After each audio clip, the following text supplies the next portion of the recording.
ભાજપના જ વડોદરા જિલ્લાના 5 જેટલા ધારાસભ્યએ મુખ્યમંત્રીને પત્ર લખ્યો અને એવી વેદના વ્યક્ત કરી કે છેલ્લા 30 વર્ષથી ભારતીય જનતા પાર્ટીનું શાસન છે, એક હત્તું શાસન તાલુકા જિલ્લા પંચાયતથી લઈને મહાનગરપાલિકાથી લઈને ગુજરાત સરકાર, દેશની સરકાર ભારતીય જનતા પાર્ટીની હોય અને શાસક પક્ષના ધારાસભ્ય તરીકે અમારી રજૂઆત અમારા કલેક્ટર નથી સાંભળતા, જિલ્લાના જિલ્લા વિકાસ અધિકારી નથી સાંભળતા, કમિશનર નથી સાંભળતા, એસપી નથી સાંભળતા, એવી આજે એમણે રજૂઆત કરી, એક પત્ર પાઠવ્યો।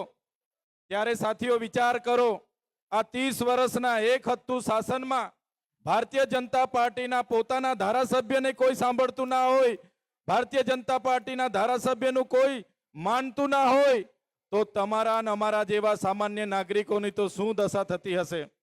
આજે 30 વર્ષના શાસનમાં ભારતીય જનતા પાર્ટી માત્ર ને માત્ર ભય, એક ડર પેદા કર્યો છે કે કોઈ પણ ભારતીય જનતા પાર્ટીને સવાલ પૂછો। ખેડૂત, હમણાં થોડા દિવસ પહેલા આંકલાવના એક ખેડૂતે ત્યાંના સરપંચના વિરુદ્ધમાં મુખ્યમંત્રીને રજૂઆત કરી તો એ ખેડૂત પર એને સળગાવીને મારી નાખવાના પ્રયાસો થયા।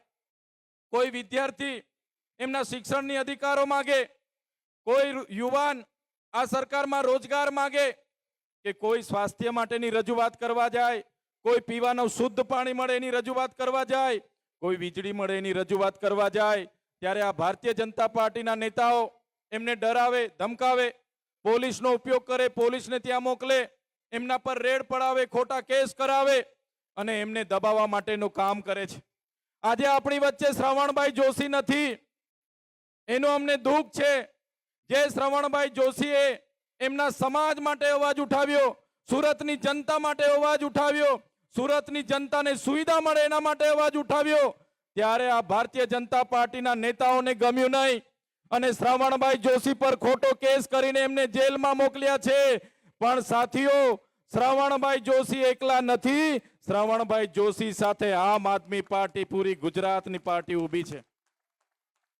તમે જોયું હશે, અમે પણ અમારા વિસ્તારના લોકોના અવાજ બનીએ, ત્યાંના યુવાનોને રોજગાર મળે એની વાત કરીએ, ત્યાંના ખેડૂતોને સિંચાઈના પાણી મળે, પાકના ભાવ મળે એની રજૂઆત કરીએ, આદિવાસીઓ માટે બોલીએ, વિધાનસભામાં સરકાર સામે બોલીએ અને આ ભારતીય જનતા પાર્ટીની સરકારને ગમે નહીં।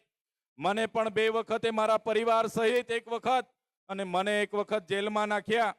જેલમાં અમને પણ ડરાવવામાં આવ્યા, અમને પણ કહેવામાં આવ્યું કે તમે ભારતીય જનતા પાર્ટી સામે કેમ બોલો છો, અમારા મુખ્યમંત્રીને સવાલ કેમ કરો છો, અમારા અધિકારીઓ સામે કેમ બોલો છો, અમારા સાંસદ સામે કેમ બોલો છો, તમે આદિવાસીઓ માટે કેમ બોલો છો, અને તમે આ બધું બોલવાનું બંધ કરશો તો તમને જેલોમાંથી છોડીશું, તો તમારા પર ખોટી એફઆઈઆર નહીં થશે। ત્યારે પણ અમે કીધું હતું, આમ આદમી પાર્ટીના જે પણ હશે, એ ચાહે ચૈતરભાઈ વસાવા હોય, એ ચાહે શ્રવણભાઈ જોશી હોય, એ ચાહે ગોપાલભાઈ ઇટાલિયા હોય, એ અમારા રામભાઈ હોય, એ અમારા પ્રવીણભાઈ રામ હોય, રાજુભાઈ કરપડા હોય, એ ગુજરાતની જનતાનો અવાજ બનવા વાળા લોકો છે।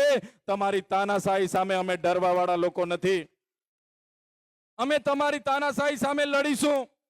30 વર્ષના શાસન દરમિયાન તમે માત્ર ને માત્ર સામાન્ય જનતાને હેરાન કરી છે, પરેશાન કરી છે, પોલીસનો ઉપયોગ કરીને ડરાવવા અને ધમકાવવાનું કામ કર્યું છે। ત્યારે આજે જનતા એક પરિવર્તન ઈચ્છી રહેલી છે અને સાથીઓ, માન્ય કેજરીવાલજીની માર્ગદર્શનથી, ગુજરાતના પ્રદેશ પ્રમુખ ઈસુદાન ગઢવીના માર્ગદર્શનથી આવનારા દિવસોમાં પૂરા ગુજરાતમાં પરિવર્તન આવી રહ્યું છે અને પૂરા ગુજરાતમાં આવનારી તાલુકા જિલ્લા પંચાયતો હશે, આવનારી મહાનગરપાલિકાઓ હશે કે આવનારા 2027ની વિધાનસભાની ચૂંટણી હશે, આમ આદમી પાર્ટી પૂરા ગુજરાતમાં પૂરી મજબૂતાઈથી લડવાની છે અને પૂરા ગુજરાતમાં જીતવાની છે। સાથીઓ, થોડા વર્ષ પહેલા આજ ગુજરાતમાં ભાજપ અને કોંગ્રેસ જે વર્ષોથી શાસનો કરે, એમના લોકો સાથે મળીને શાસનો કરે, ગઠબંધન કરે, અંદર ખાને એમનું ગઠબંધન ચાલે। એમણે વાતો કરી કે ત્રીજો મોરચો અહીંયા ચાલશે નહીં, ત્રીજી પાર્ટી અહીંયા ચાલશે નહીં, પણ મને કહેતા આનંદ થાય છે, ત્રીજી પાર્ટી આપણી આમ આદમી પાર્ટી માત્ર ચાલતી નથી, ગુજરાતમાં આમ આદમી પાર્ટી હવે દોડવાની છે અને એને કોઈ રોકી નથી શકવાનું. ગઈકાલે સાંજે અમે જોતા હતા, અમારી સભા હતી વાપીમાં. એ સભા પતાવીને અમને સમાચાર મળ્યા. સમાચારના માધ્યમોથી જાણવા મળ્યું અહીંના કેટલાક લોકોએ અમારા આમ આદમી પાર્ટીના નેતાઓની અહીંયા સભા નહીં થાય, આમ આદમી પાર્ટીના લોકો ભેગા નહીં થાય, પોતાના હકની વાત ના કરે, પોતાના અધિકારોની વાત ના કરે, એ રીતે નિમ્ન કક્ષાની રાજનીતિ એ લોકો કરે છે. ત્યારે એવા નિમ્ન કક્ષાની રાજનીતિ કરનારા એ ભાજપના લોકોને પણ હું કહેવા માંગુ છું, અમે માન્ય કેજરીવાલજીના સૈનિકો છે, અમે આમ આદમી પાર્ટીના સૈનિકો છે, અમે ગુજરાતની જનતાના અવાજ છે. તમારી આ નિમ્ન કક્ષાની રાજનીતિથી અમે ડરવાવાળા લોકો નથી, અમે તમારી સામે લડવાવાળા લોકો છે. અમે ક્યારે તમને ડરવાવાળા લોકો નથી.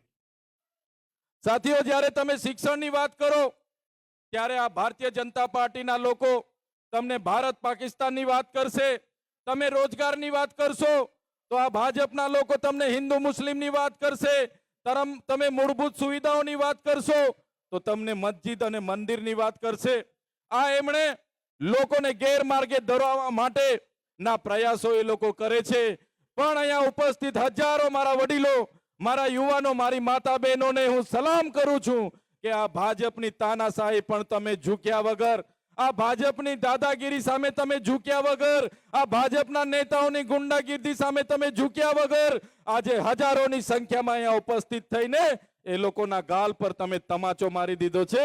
એ બદલ તમને હું અભિનંદન આપું છું. સાથે ભાજપના લોકોને આ મંચ પરથી કહેવા માંગુ છું, સાંભળી લે એ લોકો, અમે કોઈ કોંગ્રેસના આલિયા માલિયા લોકો નથી. અમે આમ આદમી પાર્ટી અરવિંદ કેજરીવાલજીના સૈનિકો છે. અમને સણસેડશો નહીં, અને અમને જે દિવસે સણસેડવાનું કામ કરશો તો ઈંટનો જવાબ પથ્થરથી આપવા માટે પણ અમે તૈયાર છે. દેશના બંધારણે અમને અધિકાર આપ્યા છે. દેશના બંધારણના અમુકે અમને કીધું છે સમાનતા, સ્વતંત્રતા, બંધુતા, લોકશાહી, ધર્મનિરપેક્ષતા, અને એના અંદર અમને અધિકારો મળ્યા છે. અમે કોઈ પણ મહોલ્લામાં મીટિંગ કરી શકીએ છીએ, કોઈ પણ જગ્યાએ અમારી સભા કરી શકીએ છીએ. ત્યારે ભારતીય જનતા પાર્ટીના લોકોને અમે કહેવા માંગીએ છીએ, આ પ્રકારની સભાને રોકવા માટે, અમારા લોકોની મીટિંગોને રોકવા માટે, અમારા નેતાઓને ખોટા ચિતરવા માટેના પ્રયાસો બંધ કરી દેજો, અને અમારી સભાઓને અટકાવવાના પ્રયાસો બંધ કરી દેજો, અને અમને છંછેડવાનું બંધ કરી દેજો. નહીં તો અમારા લોકોને છંછેડવાનું કામ જો તમે કરશો, અમારા લોકોની સભાઓને અટકાવવાનું કામ કરશો, તો આવનારા દિવસોમાં પૂરા ગુજરાતમાં સરકારની સભાઓને પણ અમે અટકાવીશું. સરકારના એક પણ કાર્યક્રમો અમારા વિસ્તારમાં થવા નહીં દઈએ. ત્યારે સાથીઓ, ભાજપની સરકાર, એમના નેતાઓ આજે ડરેલા છે, આમ આદમી પાર્ટીથી ડરેલા છે, અને આમ આદમી પાર્ટીની મીટિંગો અટકાવવાનું કામ કરે છે, અમને ચિતરવાનું કામ કરે છે, અમને ટોપીઓ પહેરાવીને બેનરો લગાડવાનું કામ કરે છે, અમને ખોટી ખોટી ધર્મની વાતો ફેલાવવાનું કામ કરે છે. ત્યારે એવા ધર્મ રક્ષકોને પણ કહેવા માંગુ છું, અમે એવા સમાજમાંથી આવીએ છીએ, અમારા એવા પૂર્વજોનો ઇતિહાસ છે, અમારો ઇતિહાસ છે. તમે રામાયણ ઉઠાવીને વાંચી લેજો. રામ ભગવાન સાથે જે સબરી માતાનો ઉલ્લેખ કરવામાં આવે છે એ અમારા પૂર્વજ હતા. તમે મહાભારતનો ઇતિહાસ તમે વાંચી લેજો, એમાં જે એકલવ્ય છે, એમાં જે નિષાદ રાજા છે, હનુમાનજીનો ઉલ્લેખ થાય છે, સુગ્રીવજીનો ઉલ્લેખ થાય છે, એ અમારા પૂર્વજ હતા. તમે મહારાણા પ્રતાપનો ઇતિહાસ વાંચી લેજો. જ્યારે મહારાણા પ્રતાપ સાથે એમના પોતાના ભાઈ પણ નહોતા, અને અકબર સામે જ્યારે લડવાનું થયું ત્યારે પૂંજાબિલની આખી સેના હતી. મહારાણા પ્રતાપ સાથે હલ્દી ઘાટમાં એ મોગલોના શાસકો સામે એ યુદ્ધ લડનારા જો કોઈ હોય તો અમારા પૂંજાબિલ, અમારા પૂર્વજો હતા. તમે મહારાષ્ટ્રના શિવાજી મહારાજનો ઇતિહાસ વાંચી લેજો. જ્યારે શિવાજી મહારાજ સાથે પોતાના સગાઓ પણ નહોતા, ત્યારે એમની સાથે જે દુદાબિલની સેના હતી, એ દુદાબિલ અમારા પૂર્વજ હતા. અમારા પૂર્વજોએ આટલું મોટું યોગદાન આપ્યું હોય, અને તમને અમે ધર્મની વાત અમને શીખવાડવા માટે આવો, અમને ટોપી પહેરાવવાની વાત કરો, અમારા નામના બેનરો તમે સાઈન લગાડવાની વાત કરો, તો અમે ક્યારે સાખી નથી લેવાના. એ ભાજપના નેતાઓને પણ આ મંચ પરથી કહેવા માંગુ છું, અમે આમ આદમી પાર્ટીના કાર્યકરો છે. આમ આદમી પાર્ટી એ ક્રાંતિમાંથી બનેલી પાર્ટી છે, આંદોલનમાંથી બનેલી પાર્ટી છે. અમે બધા લોકો ક્રાંતિકારી લોકો છે. ગુજરાતની જનતાને અમે ન્યાય આપવા માટે મોતને મુઠ્ઠીમાં લઈને નીકળ્યા છે. ત્યારે તમારી આવી નિમ્ન કક્ષાની રાજનીતિથી અમે ડરવાના નથી. તમારી આ નિમ્ન કક્ષાની રાજનીતિ સામે અમે લડીશું. ગુજરાતની જનતાને અમે ન્યાય આપીશું. એ વાત સાથે આજે આજના કાર્યક્રમમાં મોટી સંખ્યામાં, હજારોની સંખ્યામાં અહીંયા ઉપસ્થિત થયેલા મારા વડીલો, મારી યુવાન, મારા ભાઈઓ, મારી માતાઓ, મારી બહેનો, બધાને હું નમન અને વંદન કરું છું. આજના આ કાર્યક્રમમાં આપ સૌ ઉપસ્થિત રહીને અમારી હિંમત વધાવી, અમને સાંભળ્યા અને અમને આ કાર્યક્રમમાં અમારું સ્વાગત અને સન્માન કર્યું એ બદલ બધાનો ખૂબ ખૂબ આભાર. ધન્યવાદ. ભારત માતા કી જય.